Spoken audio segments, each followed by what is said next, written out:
Il défèque en public comme un chien. Il satisfait ses besoins sexuels en public comme un chien, tout en affichant la joie et la liberté d'un chien errant.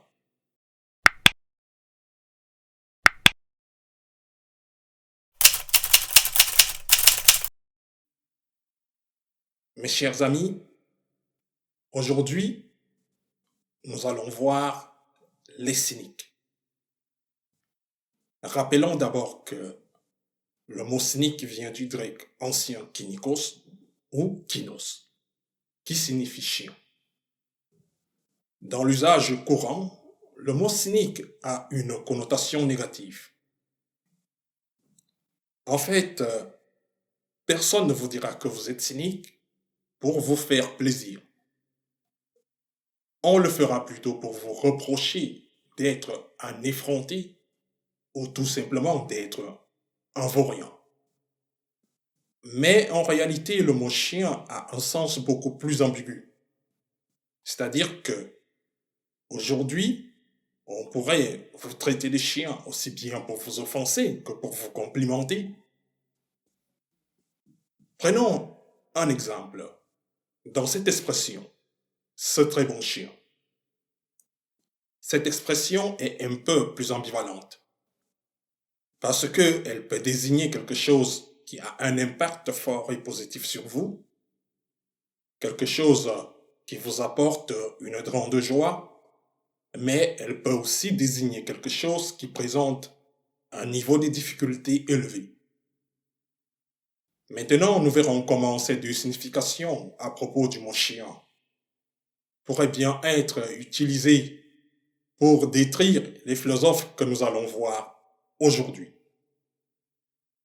En réalité, il s'agit des philosophes qui ont eu une grande confiance en eux. Il s'agit des philosophes qui ont eu également une grande assurance en eux.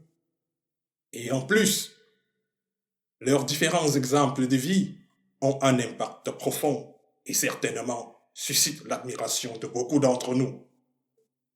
Surtout par une philosophie qui exalte la joie, mais en même temps très difficile à mettre en pratique. Alors, qui sont ces philosophes? Quelles sont leurs idées principales? Et comment les mettre en pratique?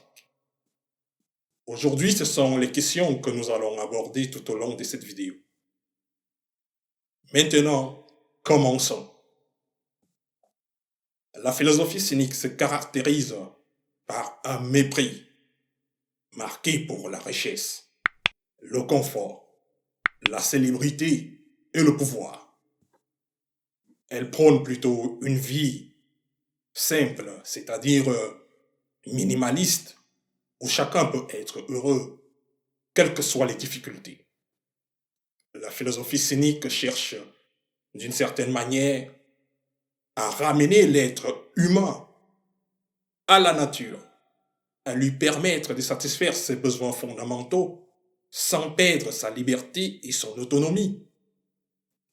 Les idées sur le bonheur de la philosophie cynique contrastaient avec celles qui prédominaient à l'âge d'or dans la Grèce antique. En réalité, l'idée dominante était que le bonheur était directement lié à la richesse, à l'honneur, aux relations sociales et au pouvoir politique. Imaginons un seul instant qu'il vous survenait du jour au lendemain que vous perdiez vos biens, votre fortune, ou tout simplement que la fortune vous tournait le dos. Alors, que se passerait-il? Imaginons également que par les circonstances du destin, du jour au lendemain, vous vous retrouviez sans argent, sans amis, sans patrie, et que vous n'aviez que la misère et le mépris de votre entourage. Alors dites-moi, seriez-vous condamné au malheur? Avant de continuer, juste un tout petit rappel. Abonnez-vous si vous n'êtes pas encore abonné à cette chaîne.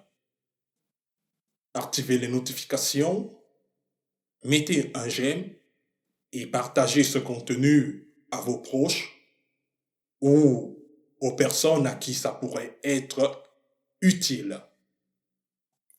Revenons sur la philosophie cynique.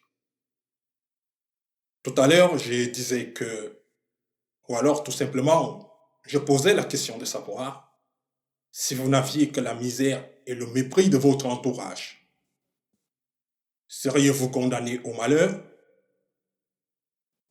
En réalité, des sophistes comme Aristote diraient oui, que si vous n'avez pas d'argent, si vous n'avez pas la santé, si vous n'avez pas de relations sociales, vous êtes condamné au malheur. Mais les philosophes cyniques ne partageaient pas cette idée. Pour eux, le véritable bonheur ne peut dépendre des facteurs extérieurs sur lesquels nous n'avons pas un contrôle total. C'est-à-dire des facteurs sur lesquels nous n'avons aucun contrôle. Pour les philosophes cyniques, le véritable bonheur ne peut venir que de l'intérieur. Et lorsque nous atteignons ce véritable bonheur, c'est-à-dire ce bonheur de chien, peu importe que la pauvreté, la maladie ou le mépris de votre entourage s'immiscent dans votre vie, aucune adversité ne peut vous priver du bonheur cynique. D'ailleurs, plusieurs philosophes à travers l'histoire ont adhéré à la philosophie cynique. Cependant, dans cette vidéo, nous allons nous concentrer sur 4 d'entre eux: Antisthène, Diogène, Cratès et Hipparchia. Antisthène était un élève de Socrate et il emprunte à ces derniers l'idée que le sage peut être heureux aussi bien dans la maladie que dans la pauvreté, parce que son bonheur vient de sa propre sagesse, de sa propre vertu. Antisthène pousse cet aspect de la philosophie de Socrate plus loin. Et il cessa de s'acheter des vêtements neufs. Il mangea très simplement, et bien qu'il ne fût ni mendiant ni indigent, il mena une vie plutôt austère et minimaliste.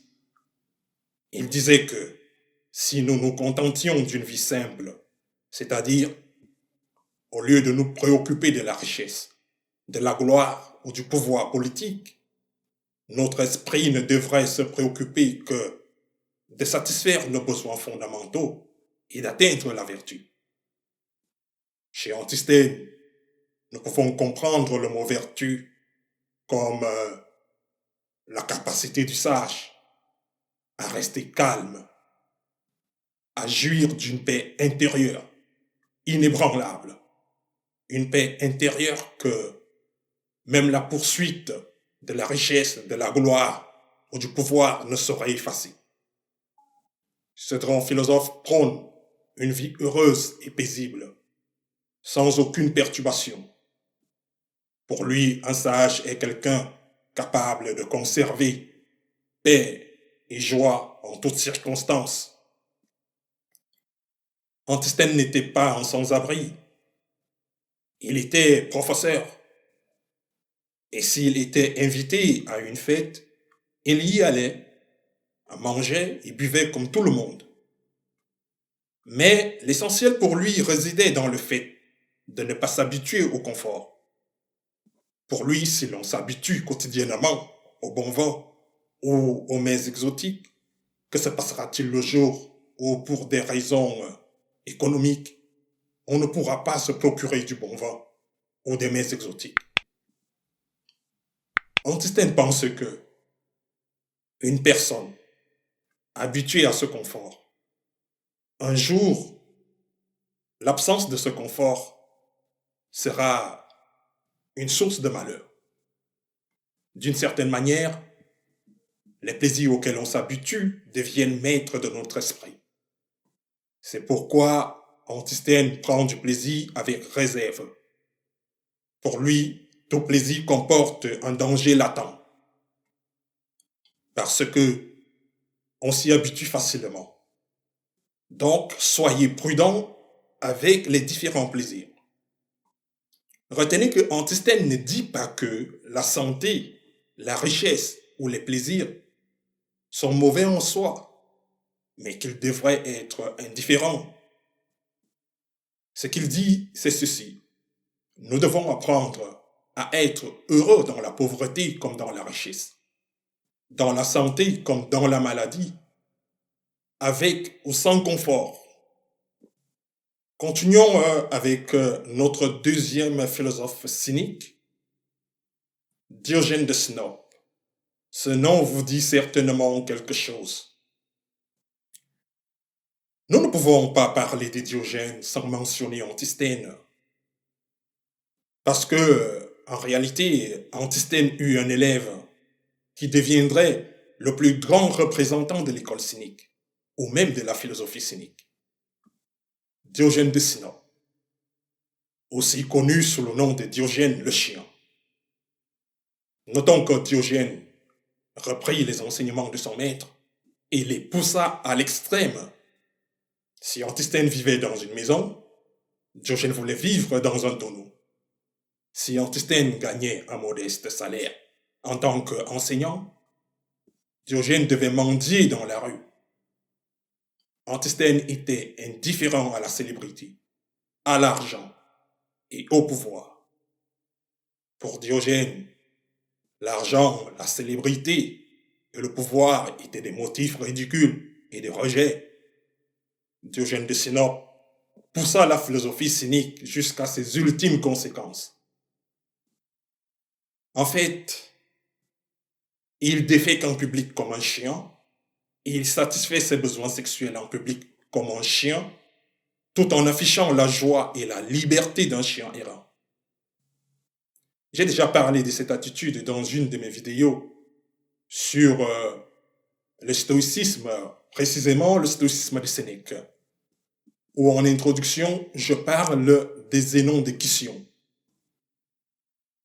Et je fais aussi allusion au premier philosophe de l'origine du stoïcisme, Andrès, et aussi du stoïcisme tardif, c'est-à-dire ce stoïcisme qui fut adopté et adapté par des Romains, d'où la continuité avec des grands philosophes stoïciens comme Sénèque, Marc Aurèle et j'en passe.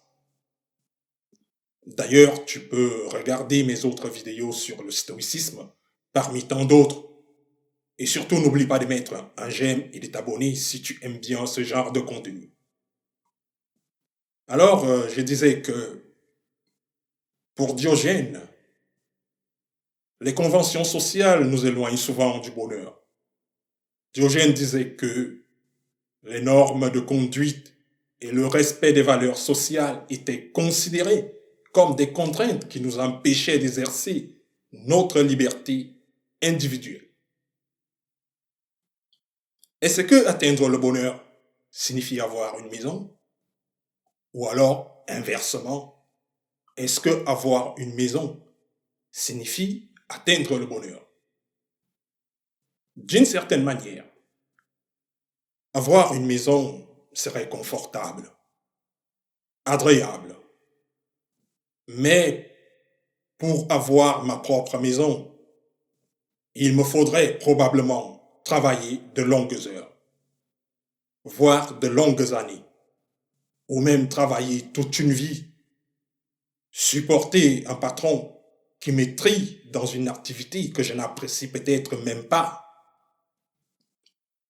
Alors, se conformer aux valeurs sociales pour avoir un certain confort, eh bien, cela ne semble pas juste pour Diogène. Vous savez, Diogène dit ceci. Je préfère vivre dans un tonneau. Je préfère ne pas avoir de confort et être libre que d'avoir un confort qui me coûte ma liberté. J'ai des besoins sexuels. Je me fais justice moi-même. Est-ce que je dois me cacher pour satisfaire mes pulsions sexuelles? Quand j'ai faim, je ne me cache pas pour manger. Pourquoi devrais-je me cacher pour satisfaire d'autres besoins physiologiques?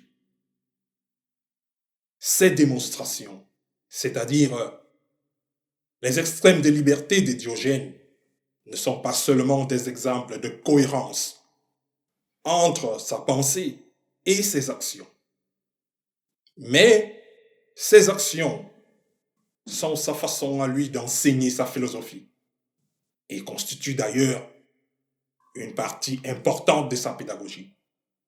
Parce qu'il n'aurait rien coûté à Diogène d'aller dans la forêt, vivre dans la nature avec d'autres animaux sauvages. Mais le fait que sa vie se soit déroulée sous les yeux des habitants d'Athènes et de Corinthe suggère qu'il souhaitait que ces démonstrations de liberté trouvent un écho auprès de ce qui l'entourait. Diogène transmet ainsi ses idées par ses actes scandaleux. Sa pédagogie est agressive. Elle est choquante et provocatrice, mais aussi intentionnelle. Parce que Diogène comprend que seule cette violence lui permettra de sortir les gens de leur léthargie. En réalité, par cette agressivité, Diogène cherche à briser les conventions sociales. Diogène n'est ni subtil, ni doux, ni agressif, ni scandaleux, je dirais même ni moqueur. Mais ce sont précisément ces caractéristiques qui donnent une force, une puissance à son message et rendent ainsi audible son message dans une société obsédée par la quête de richesse et de pouvoir. Comme on peut l'imaginer, Diogène fut l'objet de moqueries et de mépris. Mais beaucoup reconnurent en lui un véritable sage. Maintenant, parlons de deux autres philosophes qui ont marqué la philosophie cynique. Ils étaient déjà libres et tranquilles parmi les nombreuses personnes qui admiraient Diogène de son vivant. Le nom de l'un de ses disciples se distingue. Cratès de Thèbes, jeune homme issu d'une famille très riche. Cratès, peu après son arrivée à Athènes, fut séduit par la philosophie de Diogène et devint son disciple. Suivant les instructions de son maître, Cratès renonça à sa fortune pour vivre dans la même austérité que lui, c'est-à-dire que Diogène. Notons que Antisthène et Diogène n'avaient jamais eu des richesses à laquelle renoncer, et soudain surgit ce jeune homme immensément riche, prêt à tout sacrifier pour vivre la philosophie cynique. Maintenant, loin de l'agressivité et de la moquerie de Diogène, par contre, Cratès est d'une cordialité et d'une gentillesse excessive envers chacun, pour ne pas dire avec tout le monde. Cratès allait de maison en maison, de porte en porte, il parlait de philosophie, et comme tout le monde l'appréciait, il était accueilli avec enthousiasme. Une jeune femme nommée Hipparchia, qui venait également d'une famille très riche, entendit parler de lui et de ses idées. Et lorsqu'elle le rencontra enfin, elle tomba complètement amoureuse de lui et voulut immédiatement être sa femme. Mais sa famille s'opposait fermement à son mariage avec un philosophe sans ressources. Ce fut un scandale pour la haute société athénienne. Pourtant, elle déclara résolument à ses proches qu'il la laisserait finalement épouser Cratès sous peine de se suicider. Ses parents n'eurent d'autre choix que d'accepter, et ainsi elle put épouser le philosophe cynique. Cette liaison indique qu'ils dormaient les deux, c'est-à-dire Cratès et Hipparchia. Les deux dormaient à même le sol sur des places publiques et dans des marchés, s'unissant sans hésitation au vu et au su de tous. Ils eurent deux enfants et vécurent globalement une vie très heureuse.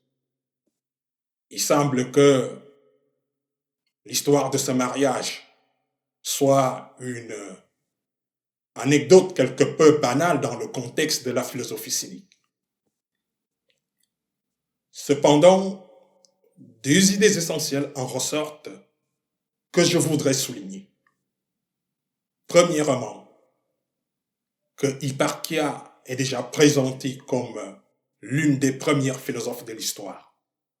Deuxièmement, qu'elle n'était plus femme au foyer, faute de domicile, ce qui lui permettait de passer son temps à philosopher avec son mari. Les banquets au symposium étaient des lieux réservés presque exclusivement aux Athéniens pour philosopher, mais seuls les hommes y participaient. Cependant, Hipparchia est arrivé avec Cratès dans ces espaces et a philosophé et argumenté face à face avec n'importe quel homme. Or, certains hommes ne supportaient pas qu'une femme débatte avec eux. Ils l'envoyaient tricoter, lui disant que sa place était à la cuisine. Pourtant, Hipparchia a continué à philosopher, à participer, restant fidèle à elle-même et à la philosophie. Le deuxième point que j'aimerais souligner est le thème de l'amour romantique dans la philosophie cynique. Les cyniques considéraient l'amour romantique comme un fardeau, un esclavage social. Pour eux, l'amour romantique pouvait être un danger pour l'autonomie du bonheur. Si je m'habitue à la joie, au plaisir que me procure la compagnie de l'être aimé, que se passera-t-il le jour où je ne l'aurai plus à mes côtés? Pour Antisthène comme pour Diogène, non seulement l'argent et le pouvoir sont des dangers pour le bonheur, mais aussi les relations sociales sont des dangers pour l'autonomie du bonheur. Mais Cratès et Hipparchia démontrent que les chiens peuvent être plus heureux en meute, en compagnie de leur meute, partageant les ressources, prenant soin de leur progéniture, affrontant le monde museau contre museau, et que le mariage ne devrait pas être en contradiction avec la liberté, tant que l'on ne se marie pas pour se conformer à une norme sociale, mais plutôt par décision individuelle dans un exercice de liberté. Se marier et fonder une famille, non pas parce que la société l'exige, mais parce que on le souhaite. Avoir la possibilité d'être heureux avec ou sans famille et choisir d'en faire partie. Mes chers amis, allons-y avec les commentaires finaux. Nous voici arrivés à la dernière partie de la vidéo, où je souhaite aborder quelques idées qui me touchent personnellement sur la philosophie cynique. Je voudrais d'abord aborder la figure de Diogène, le chien Diogène, qui m'a toujours fasciné, mais aussi pour qui j'ai souvent eu un certain rejet. Je dis fascination pour la puissance de son message, mais aussi, je dis rejet pour la manière dont il le transmet, parce que il me semble qu'il va parfois trop loin, non pas dans l'agressivité, mais dans la violence avec laquelle il transmet ses messages. Cette pédagogie de Diogène est choquante, elle est agressive, elle est violente. D'une certaine manière, ce qu'il cherche, c'est humilier les autres, Ce qu'il cherche, c'est choquer. Ce qu'il cherche, c'est attirer l'attention. Et pourtant, son message est toujours juste. Et puis, ça me contrarie, parce que même si la façon dont le message est transmis est très moche, le message lui-même est correct et non agressif. Ici, la publicité n'est absolument pas violente, comme ceux ou celles qui, actuellement, de nos jours, nous bombardent des publicités, nous incitant à acheter des choses dont nous n'avons même pas besoin. Et puis peut-être que ce message selon lequel nous pouvons atteindre le bonheur grâce à une vie minimaliste, grâce à une vie simple, a aussi besoin de cette violence pour atteindre nos oreilles. Peut-être a-t-il besoin de cette pédagogie agressive et provocatrice qui nous secoue pour attirer notre attention. D'un autre côté, nous avons aussi cette pédagogie plus douce, plus subtile et plus conversationnelle que l'on retrouve chez les Trates, c'est-à-dire chez Trates et Hipparchia. Je me demande donc, laquelle des deux méthodes est la plus efficace pour transmettre un message de manière violente, aussi dure qu'une gifle, ou plutôt subtile et plus conversationnelle.